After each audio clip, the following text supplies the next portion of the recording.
दुख हुआ, क्योंकि महाबली इसी के द्वारा सुरक्षित था विराटनगर। सब मन में विचार कर रहे हैं कि ऐसा कौन हो सकता है जो कीचक को ऐसी दुर्गति से मार सकता है। अब बात फैली विराटनगर में, विराटनगर से अन्य नगरों में, अन्य देशों से, सब पूरे विश्व में फैल गई। कीचक महाबली विराट का सेनापति साला ऐसी दुर्गति से मारा गया। दल के दल बैठकर यही बात करते कि नहीं, कोई ऐसा गंधर्व नहीं जो इस गति से मार सके। दुर्धर्ष वीर कीचक की इस मृत्यु का समाचार वायु की तरह सब जगह फैलने लगा। अज्ञातवास की अवस्था में पांडवों का पता लगाने के लिए बहुत से शास्त्रों की संख्या में गुप्तचर अलग अलग देशों में भेजे गए थे। वो ग्रामों में, राष्ट्र में, नगरों में, जंगलों में, ऋषियों के आश्रमों में गुप्त रूप से जानकारियां लेते हुए विचरण कर रहे थे। सब वापस पहुंचे, गिने हुए 2-4 दिन ही रह गए थे। सब सभा में पहुंचे, जहां भीष्म जी, कर्ण जी, कृपाचार्य जी, द्रोणाचार्य जी, दुर्योधन, ये सब बैठे हुए थे। अलग अलग देश प्रांतों से सब गुप्तचर वापस हुए।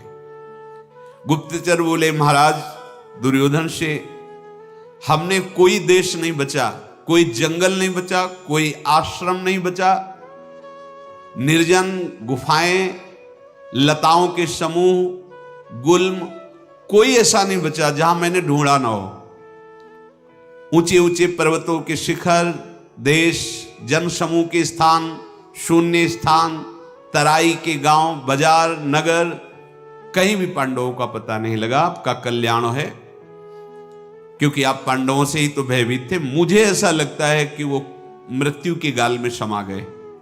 गुप्तचरों ने कहा, हमने रथियों में, हाथियों में, घोड़ों के बीच में सब जगह जा जा करके देखा, कहीं तो छुपे मिलेंगे, कहीं पता नहीं चला। हां, इतना पता चला है कि उनके सारथी, उनके रथ, उनके घोड़े द्वारिकापुरी में भगवान श्री कृष्ण बलराम के पास हैं, क्योंकि वो जब अज्ञातवास को जा रहे थे तो उनको वहां भेजा था, और धौम्याचार्य जी को भेजा था द्रुपद देश। शत्रु को संताप देने वाले दुर्योधन, पांडवों के इंद्रसेनादि सारथी द्वारिकापुरी में हैं, ऐसा हम लोगों ने खोज कर ली है। पर वहां ना द्रौपदी है, ना 5 पांडव हैं। उन लोगों से बातचीत में हमने सुना कि उन लोगों को भी पता नहीं कि पांडव कहां हैं। ऐसा ही आज्ञा की थी युधिष्ठिर जी ने। इसलिए हम सबका निर्णय है कि वो मारे गए, कोई अजगर लील गया हो या दावानल में नष्ट हो गए हो, वो है नहीं, जीवित नहीं है। अब हमारे लिए क्या आज्ञा है? पांडवों को ढूंढने के लिए कोई जगह ऐसी नहीं बची जहां हम लोगों ने ढूंढा ना हो। हां, एक बात अगर आपकी पकड़ में आवे तो अभी अभी हमें अपने गुप्तचरों से, जो गुप्तचरों के प्रधान थे, पता चला है कि विराटनगर में महाबली सेनापति 10,000 हाथियों का बल रखने वाला कीचक मारा गया है। इससे अगर आपका कोई सूत्र बैठे तो आप देख लीजिए। बकाया वहां पूरे विराटनगर को छान लिया है, 5 पांडव नहीं है। श्मशान भूमि में कोई गंधर्व उनके 105 भाइयों को भी मार दिया है, और मारने का कारण कोई सैरंध्री है।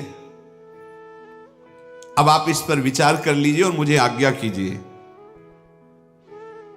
राजा दुर्योधन दूत की बात पर विचार करके सोचते रहे और सभासदों से कहा, कार्यों के अंतिम परिणाम को ठीक ठीक समझ लेना अत्यंत कठिन है, इसलिए आप लोग पहले अपने अपने विचार प्रकट कीजिए। जो आपने अभी सुना कीचकवध, और ये भी सुना कि सर्वत्र ढूंढ लिए गए, नहीं मिले। 13वां वर्ष पूर्ण होने वाला ही है। अगर पूर्ण हो गया तो सत्य प्रतिज्ञ पांडव निश्चित हमारा नाश कर देंगे। सत्यव्रती पांडव मद की धारा बहाने वाले गजराज के समान, भारी विषधर के समान वो हम पर टूट पड़ेंगे। इसलिए अभी समय है, 1-2 दिन 3 दिन जल्दी से ढूंढ लिया जाए तो 12 वर्ष का वनवास और 1 वर्ष का अज्ञातवास अगर पहचाना नहीं गए तो भारी विपत्ति हम सब पे पड़ने वाली है। कर्ण ने कहा कि अब इन गुप्तचरों को छोड़ो, अब हम गुप्तचर तैयार करते हैं। ये और जन समुदाय में तो जाए, पर ये सन्यासी, महात्मा, सिद्ध, इनके आश्रमों में भी जाए, सबसे विनय पूर्वक पूछे, सेवा भावना करके कि आप ध्यान के द्वारा देखो पांडव कहां हैं। ऐसा पाप भावना में अनुरक्त रहने वाले दुशासन ने कहा कि जैसा कर्ण कह रहे हैं, इन्हीं के विश्वास पात्र गुप्तचरों द्वारा पता लगाया जाए, जल्दी से पांडवों की खोज की जाए। घूम घूम करके गुप्तचर शीघ्रगामी घोड़े के द्वारा जाकर पता लगाए, कहीं ना कहीं तो पांडव होंगे ही। और अगर कहीं ऐसा जैसा समाज में बताया गया कि अजगर लील गया या दावानल में, तो फिर मुझे कोई चिंता की बात नहीं, क्योंकि मेरा राज्य फिर निष्कंटक है। द्रोणाचार्य जी ने कहा, मूर्खता की बात मत करो। जो धर्मशील है, जितेंद्रिय है, कृतज्ञ है, धर्मात्मा है, ऐसे युधिष्ठिर को कोई अजगर ली जाए, दावानल जला दे, ऐसे शब्द भी उच्चारण मत करो। मैं अपने अनुभव की बात कहता हूं, इस समय काल की भी सामर्थ्य नहीं कि पांडवों को नष्ट कर दें। पांडव हैं, सुरक्षित हैं जहां भी हैं। खूब सोच विचार कर लो, विलंब किया तो सब मारे जाओगे। धैर्य पूर्वक विचार करो, उनकी पता लगाओ।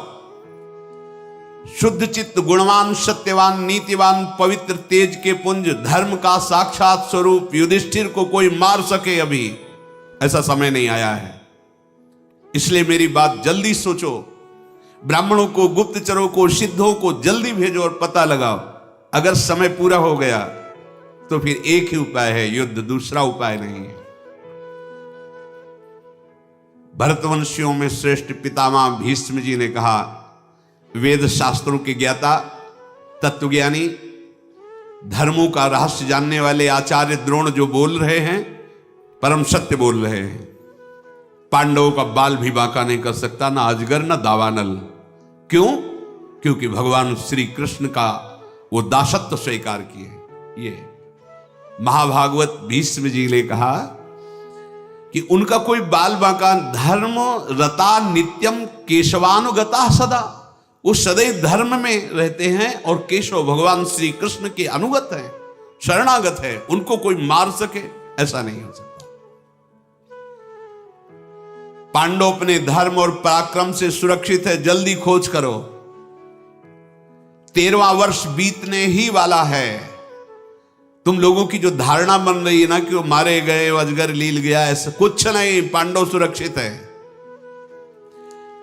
मैं पहचान बता रहा हूं, उस पहचान के अनुसार खोजो। जिस नगर में धर्मराज युधिष्ठिर विराजमान हैं, वहां सब धर्म का आचरण करने वाले दानशील, उदार, विनयी, लज्जाशील होंगे। जहां महाराज युधिष्ठिर विराजमान करते हैं, वहां प्रसन्नता छाई रहेगी, सत्यपरायणता, हृष्ट पुष्ट, कार्यकुशल होंगे। जहां महाराज युधिष्ठिर विराजमान है, वहां दूसरों का दोष देखने वाला कोई नहीं रहेगा, ईर्ष्यालु नहीं होगा। वो स्वयं धर्म में तत्पर, इसलिए उनके आसपास सब धर्मात्मा होंगे। जिस जनपद में गौ सेवा अधिक हो रही हो, जहां की गौएं हष्ट पुष्ट हो, निश्चित वहां ढूंढो, युधिष्ठिर विराजमान होंगे। बाहरी लक्षणों से पहचाने जा सकते हैं। जो मैं कह रहा हूं तत्काल, नहीं तो समय व्यतीत हो रहा है। शरद्वान के पुत्र कृपाचार्य जी ने कहा कि वयोवृद्ध भीष्म की जो वार्ता है वो परम सत्य है। मेरा भी अनुभव कि पांडव मारे नहीं जा सकते, वो जीवित है। जिसे सम्राट बनने की इच्छा हो, उसे शत्रु की अवहेलना नहीं करनी चाहिए। दुर्योधन, पांडवों को साधारण मत समझो। भेष बदलकर जैसे हो, बहुत कम समय रह गया, तत्काल उनकी जो अवधि समाप्त होने वाली, उनको ढूंढ लिया जाए। अज्ञातवास का समय पूर्ण ही हो गया, ऐसा समझो।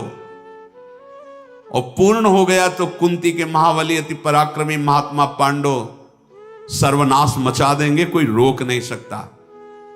इस प्रकार सबने अपनी अपनी सलाह रखी। दुर्योधन बहुत बुद्धिमान था, विवेकवान नहीं, बुद्धिमान। जैसे कल बताया था, बुद्धि तो बहुत है, विवेक नहीं है। वो शांत बैठा रहा, सबकी बात सुन करके उसने कहा ध्यान देकर मेरी बात सुनो। पूरे मृत्यु लोक में, पूरे राक्षसों में, दैत्यों में 4 महाबली हैं, पूरी मृत्यु लोक में और दैत्यों में, जो इंद्र के समान बल धारण करते हैं। बल में उनकी समानता करने वाला पृथ्वी में कोई नहीं है, न दैत्य लोक में कोई है। बराबर बलशाली 4 हैं। भगवान शेषावतार बलदेव जी और पराक्रमी मद्राज शल्य और महान पराक्रमी भीमसेन और चौथा ये कीचक, ये 4 महाबली हैं। बलराम जी अगर मारते कीचक को तो ये बात फैल जाती, क्योंकि द्वारिका से वो चढ़ाई करते। बलराम जी ने मारा नहीं। शल्य आते तो उनकी सेना विराटनगर पर आक्रमण करती, शल्य आए नहीं। चौथा कीचक मारा गया है तो बचे भीमसेन। भीम ने ही मारा, मेरा पक्का निर्णय है। ये सभी बलशाली एक दूसरे को जीतने का बल रखते हैं, इसलिए मेरा पूरा का पूरा विश्वास है कि भीमसेन ने ही मारा है जो विराटनगर में कीचक मारे गए। पक्का निर्णय मुझे। पर जब तक पहचान साबित नहीं की जाएगी तब तक बात नहीं होगी। और वो सैरंध्री इतनी सुंदरी बताई गई, वो और कोई नहीं, द्रौपदी है। पक्का विश्वास है मेरा, कोई विचार करने की जरूरत नहीं है। द्रौपदी के निमित्त कीचक की बुद्धि बिगड़ी होगी और भीमसेन ने गंधर्व का नाम रख करके उसको मार दिया है। कीचक मारा गया, भीमसेन ने मारा, पक्का। इसलिए बिना विचार के विराटनगर पर आक्रमण कर देना चाहिए। भीमसेन ऐसा पराक्रमी वीर है कि वहां रह रहा है और आक्रमण सह नहीं पाएगा। वो युद्ध में निकल आएगा, हम पहचान लेंगे। फिर 12 वर्ष का वनवास, 1 वर्ष का अज्ञातवास। पितामह भीष्म जी, द्रोणाचार्य, कृपाचार्य, कर्ण, सब एक साथ उसकी प्रशंसा की। बिल्कुल ठीक तुमने, ये सब एक पक्ष हो गया है। भोजन का बहुत बड़ा प्रभाव होता है। जैसा खाओ अन्न वैसा बने मन। जरूर जरूर दुर्योधन की प्रशंसा करने लगेगी। बहुत सुंदर विचार किया, पक्का ऐसा ही है। क्या करना चाहिए? अब हमें विराटनगर की तरफ तुरंत सेना सजा करके आक्रमण करना चाहिए। पहले गोधन, उनका गौओं का अपहरण करना चाहिए। पांडव जहां रहते हैं वहां कोई आक्रमण हो वो शांत नहीं बैठ सकते, क्योंकि वीर पुरुष हैं, वो कोई कायर नहीं है। जहां वो हमारे सामने आएंगे हम पहचान लेंगे। जहां पहचान लिए तो हमारा संकट दूर हो जाएगा। त्रिगर्त देश के राजा महाबली सुशर्मा भी वहां बैठे हुए थे, जिनको बहुत बार कीचक ने पीट पीट के भगाया था। कीचक मारा गया। अब उनकी जलन विराट पर थी, तो उन्होंने कहा कि मुझे आदेश करो, एक तरफ से हम अपनी सेना सहित आक्रमण हो, दूसरी तरफ से आप घेर लो विराटनगर को। कर्ण ने दुर्योधन से कहा, बहुत सुंदर बात, दोनों तरफ की चढ़ाई में जरूर पांडव निकल पड़ेंगे और हम उन्हें पहचान लेंगे। बलपूर्वक कीचक ने बहुत से राजाओं को सताया है। मत्स्य नरेश बहुत बार जो विजय प्राप्त की वो कीचक के बल से। विराट में इतने सामर्थ्य नहीं है।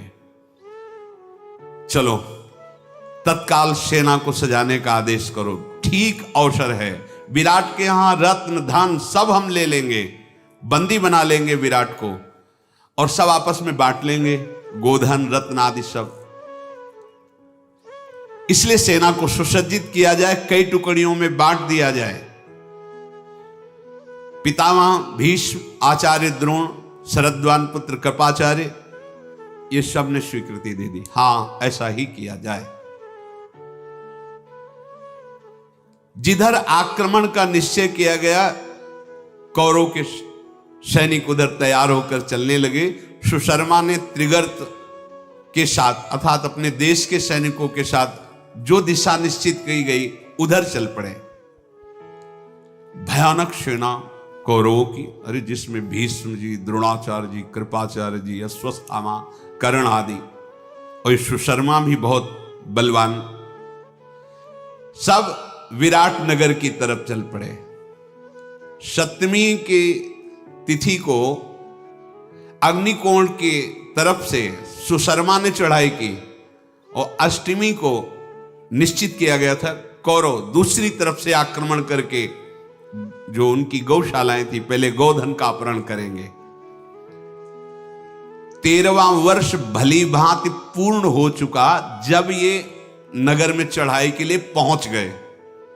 अब इसमें समय लगा, पूरे अज्ञात वर्ष का समय पूर्ण हो गया है। व्यतीतः समयः सम्यक वसताम वै पुरोत्तमे, पूरा समय हो गया। ये युद्ध प्रारंभ होने के पहले ही समय 1 वर्ष का अज्ञातवास सम्यक पूरा हो गया। सुशर्मा ने वेग से आक्रमण किया और लाखों गवें विराट की अपने अधिकार में कर ली। बड़ा कोलाहल मच गया, धूल उड़ रही थी। जितने भी गोपगण बलवान रक्षा में थे, कहां उस राजा की सेना और कहां गोपगण, पर गोपगणों ने रक्षा का प्रयास किया, पर उन सैनिकों के भाले, मूसल, फरसे, भिंदीपाल, इन सब अस्त्रों के प्रहार से वो छिन्न भिन्न हो रहे थे। ग्वाले भयभीत होकर के भागे और महाराज विराट की सभा में जाकर के कहा कि सावधान हो जाइए, आपकी गौओं का अपहरण त्रिगर्त देश के नरेश सुशर्मा ने आक्रमण करके अपने अधीन कर लिया और बहुत से ग्वालों, जो सेवा करने वाले ग्वाले, उनको मार दिया गया है। आप जल्दी अपने गौ रक्षा कीजिए। हमारा तिरस्कार करके उन्होंने हमारे भाइयों को मार दिया, गोप जनों को, और गौओं को हाँक कर लिए जा रहे हैं। आप छुड़ाने की चेष्टा कीजिए, नहीं आपका यश और आपकी गौएं ये दोनों आपके हाथ से चली जाएंगी। राजा तो एकदम घबरा गए। तत्काल, ये पहले से पता हो तो तैयारी होती, रथ, हाथी, घोड़े, पैदल सबको तत्काल आदेश किया सैनिक तैयार हो जाएं। वो स्वर्णमय रथ पर स्वयं विराट विराजमान हुए और अपने जो परिकर के भाई बंधु थे उनको तैयार किया। जब रथ जोत रहे थे तो कंक ने कहा युधिष्ठिर जी ने कि हमें ऐसा लगता है कि आपके यहां जो घोड़ों की रक्षा करता है और जो गौओं की रक्षा करता है और जो रसोईया है, ये महावीर हैं, इनके लक्षणों से पहचान में आता है। और महाराज, मैं 4 प्रकार के धनुर्वेद की प्रकांड जो पद्धतियां हैं उनका मैं ज्ञाता हूं, केवल पासे ही चलाना नहीं जानता हूं। आप अनुमति दीजिए कि मैं आपका रसोईया और आपकी जो घोड़ों की सेवा में और जो गौ की सेवा में, अर्थात नकुल सहदेव, ये चारों आपके साथ हो जाएं तो आपकी सुरक्षा अच्छी हो जाएगी। मत्स्यराज ने कहा कि पासे चलाना और रसोई बनाना, गौ सेवा करना, शुभ सेवा अलग है, लेकिन युद्ध में वो महाराज आप चिंता मत करें। मैंने देखा है, क्योंकि मैं महाराज युधिष्ठिर के पास आत्मवत रहा हूं ना, तो ये लोग भी सेवा में ही थे वहां, क्योंकि सबने अपना परिचय दिया था। मैं युधिष्ठिर की गौ सेवा करता हूं, मैं अश्व सेवा करता हूं, मैं युधिष्ठिर का रसोईया हूं। तो कहा मुझे परिचय है। ये ऐसे बलशाली कि जहां ये खड़े होंगे वहां पराजय हो ही नहीं सकती। राजा ने कहा यदि तुम्हारी ऐसी परीक्षा की हुई बात है तब तो जैसे रथ कवच हमने धारण किए वैसे आप लोग धारण कीजिए। अनायास महान पराक्रमी पांडवों ने, नकुल, सहदेव, भीम और युधिष्ठिर, ये तैयार हो गए। रथों पर बैठकर बड़ी प्रसन्नता से नगर से बाहर निकले। दिन ढलते ढलते घेर लिया जाकर सुशर्मा को, जो गौओं का अपहरण किए थे। महाबली भीमसेन की गदा के आगे कोई टिक थोड़ी रहा था। और युधिष्ठिर का भाला प्रसिद्ध था, कई कई सैनिकों को एक प्रहार में नष्ट कर देना। युद्ध महाराज विराट भी कोई साधारण नहीं, पर उस कोटि के बलवान नहीं जिस कोटि के पांडव बलवान हैं। युधिष्ठिर ने व्यूह रचना तत्काल की अपने भाइयों की, नकुल, सहदेव, भीम, युधिष्ठिर, चारों ऐसे ढंग से, और घेर लिया। और महाराज विराट रथ के द्वारा अपने सैनिकों के घेरे से रण कौशल दिखाते हुए त्रिगर्त के 500 रथी, 800 घुड़सवार, 5 महारथी मारकर गिरा दिए और सुशर्मा पर धावा किया। विराट ने सुशर्मा पर प्रहार किया। सुशर्मा रणोन्मत्त होकर के विराट को बाणों से बींधने लगा। महाराज युधिष्ठिर ने देखा कि विराट तो घिर रहे हैं। सुशर्मा ने विराट की सेना को मथ करके विराट के घोड़ों को मार दिया, सारथी को मार दिया और दौड़ करके विराट को बंदी बना लिया। भयभीत हो गए विराट। सुशर्मा ने जब विराट को बंदी बनाया, महाराज युधिष्ठिर की तरफ दृष्टि करके विराट कह रहे थे, कंक तुम कह रहे थे कि बहुत बलशाली ये लोग हैं, छुड़ाओ मुझे, मुक्त करो, देखो हमारे यहां सुखपूर्वक रहो, तुम हमारी जान की रक्षा करो, बड़ा सत्कार किया है तुम्हारा, अब उसका बदला चुकाओ। युधिष्ठिर ने कहा, शांत रहिए, आप धैर्य धारण कीजिए। महाबली भीमसेन से कहा, भीम जल्दी छोड़ाओ सुशर्मा से विराट को, कहीं ऐसा ना हो कि मृत्यु दंड दे दे। भीमसेन जैसे भयंकर तूफान चलता है, ऐसा वेग धारण करके दौड़े, सुशर्मा से कहा, खड़ा रहे, खड़ा रहे। गदा से रास्ता बनाते हुए शीघ्र पहुंचे, 1,00,000 सैनिकों को एक क्षण में मार दिया। न जाने कितने घुड़सवारों को, रथियों को, हाथी सवारों को भीमसेन विनाश करते हुए सुशर्मा के पास पहुंच गए। बलवान भीमसेन ने सुशर्मा के रथ पर छलांग लगाई, पहुंच गए, बाल पकड़ा, खींच के नीचे गिरा दिया और विराट को विराट यद्यपि वृद्धावस्था को प्राप्त हो रहे थे, फिर भी बलशाली थे ही। भीमसेन के अंक में विराजमान, और कहा, भीमसेन तुम चिंता मत करो, देखो अभी ये सब भागते हैं पीठ दिखा के। सुशर्मा के बाल पकड़ करके बलपूर्वक घसीट करके महाराज युधिष्ठिर के पास लाए और कहा, आदेश करो इसका अभी सर उतार दें। सुशर्मा तो भयभीत हो गया, चिल्ला चिल्ला के रोने लगा, ये हमारी इच्छा नहीं थी, पर दुर्योधन ने मुझे भेजा है। गला दबा के कहा भीमसेन ने सुशर्मा का कि अब दुर्योधन सहित तू भी यमराज के पास जाएगा, वहीं तू जाके सलाह करना। युधिष्ठिर जी बड़े दयालु है, युधिष्ठिर जी नहीं नहीं नहीं, इसको मारो मत, नहीं नहीं मारो मत। कहा, आप जहां होता है वहां आप छोड़ देते हो, वही बाद में अपने लिए काल बनता है। जयद्रथ को छुड़वा दिया था मुंडन करवा के, वही तपस्या करके भगवान शंकर से वरदान मांगा था, एक दिन में पांडवों पर विजय प्राप्त, कहा अर्जुन को छोड़ के। अब इधर तो ये पता नहीं था कि दुर्योधन भी चढ़ाई कर रहे हैं, यहां आनंद पूर्वक रात्रि व्यतीत कर रहे हैं। अब दिन में चलेंगे, और दूतों से कहा कि नगर में जा कह दो विजय सी प्राप्त हुई है, बड़े उत्सव मनाए जाएं। इधर दुर्योधन, क्योंकि सप्तमी को ये युद्ध, सुशर्मा अष्टमी को उनका था, ओ पूरे द्रोणाचार्य, भीष्म पितामह, बड़े बड़े महापुरुष, अरबों की संख्या में सब। एक दूत भाग करके आया और कहा कि लाखों गौओं को अधीन बनाते हुए कौरव सेना विराट नगर की तरफ बढ़ रही है, और ये सब पांडव, नकुल, सहदेव, भीम, युधिष्ठिर, विराट और सेना, ये त्रिगर्त सुशर्मा की सेना को परास्त करके उधर ही पड़ाव डाले हुए, नगर में नहीं है। भाग करके नगर में आया तो राजकुमार उत्तर केवल नगर की रक्षा में थे, और ये बहुत ही सुकुमार तत्व समझो, बहुत ही सुकुमार थे। ज्यादातर ये महल में ही रहते थे, दास दासियां और पत्नियां उनके बीच में हंसी मजाक हो ऐसे रहना, और अपनी बड़ाई मारते रहते थे। इस बीच में तो ग्वाला भाग करके आया और उसने कहा राजभवन में जाकर के देखो, वहां तो युद्ध हो रहे हैं और ये विनोद कर रहे हैं अपनी स्त्रियों से, दासियों से, ऐसे बैठे हंसी मजाक। महाराज की जय हो। उत्तर से, उत्तर ने कहा हाँ क्या सूचना लाए हो? बोले उधर तुम्हारे पिता युद्ध में, इधर कौरवों की सेना आ चुकी है और आपके गोधन का अपहरण करके विराटनगर की तरफ बढ़ रही। राजकुमार आप तो महाबली है ना? उसने कहा हाँ महाबली तो हूं ही। तो बोले आप कौरवों की सेना को रोकिए, चल के परास्त कीजिए, चल करके आप अपने गोधन को छुड़ाइए और नगर की रक्षा के लिए।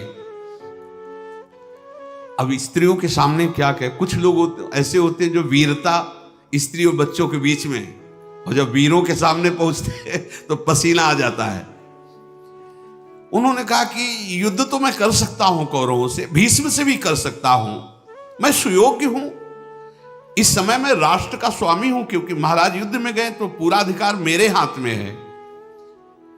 अगर मेरे पास कोई उत्तम सारथी होता तो मैं अर्जुन जैसी वीरता दिखा सकता था।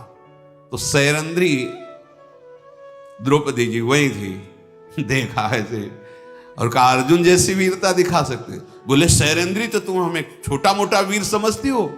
बोले नहीं मैं तो महावीर समझती हूं तुमको, लेकिन अर्जुन को कभी देखा है? कहा देखा नहीं पर सुना है, मैं अर्जुन जैसी वीरता दिखा सकता हूं अगर सारथी मिल जाए। उत्तर ने स्त्रियों के बीच में अपनी बड़ाई, मैं सावली, बड़ी उत्साहजनक प्रशंसाजनक बातें की। उस ग्वाले ने कहा महाराज यहां बैठ के प्रशंसा करने का समय नहीं, सेना आगे बढ़ती चली आ रही, आप कुछ कीजिए। उन्होंने कहा कोई सारथी होता तो चल देते, अब सारथी कोई नहीं है, हमारे योग्य सारथी चाहिए। युद्ध के लिए तो मैं पूर्ण समर्थ हूं, पर सारथी चाहिए। जैसे वज्रधारी इंद्र दानवों को भयभीत करते हैं, वैसे मैं शांतनु नंदन भीष्म को, दुर्योधन को, द्रोणाचार्य को, कर्ण को, अश्वत्थामा को, सबको भयभीत कर दूंगा। बृहन्नला दूर खड़ी थी, हंस रही थी देख देख के कि अभी देखा नहीं होगा तुमने भीष्म आदि को, इसलिए ऐसा मेरे सामने क्या 2 मुहूर्त में सबको परास्त कर दूंगा। जब ऐसी वो डींग हाक रहे थे तो सैरंध्री नजदीक आई और कहा राजकुमार आपकी बातें सुन के तो आपको ऐसा लगता है विश्व के अद्वितीय वीर आप हैं। हां तुम्हें कोई संशय? तो बोले आप कुछ वीरता भी तो दिखाइए ना, बार बार ग्वाला कह रहा है कौरववंशी है, सारथी नहीं है कोई, इसलिए नाचना ना आता हो तो बोले आंगन टेढ़ा है इसलिए मैं नाच नहीं सकता, वैसे तो मैं बहुत अच्छा नाच लेता हूं। हाँ सैरेंद्र का सारथी की व्यवस्था मैं कर दूं, जो खांडो प्रस्थ को जलाने वाले गांडीव धनुषधारी अर्जुन हैं उसी के बल से खांडो प्रस्थ जला, ऐसा सारथी कौन है? अपने घर में रहने वाली ये बृहन्नला, ये सारथी बोलेगी, राजकुमारियों को नचाती ये सारथी। मान लो द्रौपदी ने कहा जो सैरेंद्र थी, मान लो कि साक्षात अर्जुन ही है, ऐसी कला इसमें है, अगर ऐसा है तो देख लो प्रयास करके राजी हो। अब तो डर लगने लगा कि सारथी भी मिल रहा है। जिन दिनों अर्जुन की सहायता भगवान श्री कृष्ण दावानल रूप महान खांडोवन को जलाया तो यही थे प्रधान, यही थे जिसे बृहन्नला समझ रहे हो, यही सारथी थे। उत्तर ने कहा वैसे इसको सारथी बनाना तो मुझे शोभा नहीं देगा कि एक नपुंसक सारथी हो, पर अगर तुम्हें अनुभव है ऐसा तो तुम देख लो, बात करो। द्रौपदी ने कहा हमारी तो बात हो गई है, क्योंकि हम वहां थी जब महाराज युधिष्ठिर के यहां ये सारथी थे ना, तो वहां मैं सेवा में रहती, मैंने देखा है इनका बल, आप आदेश करो तैयार करें। उत्तर ने कहा तो फिर भी मेरा बल देख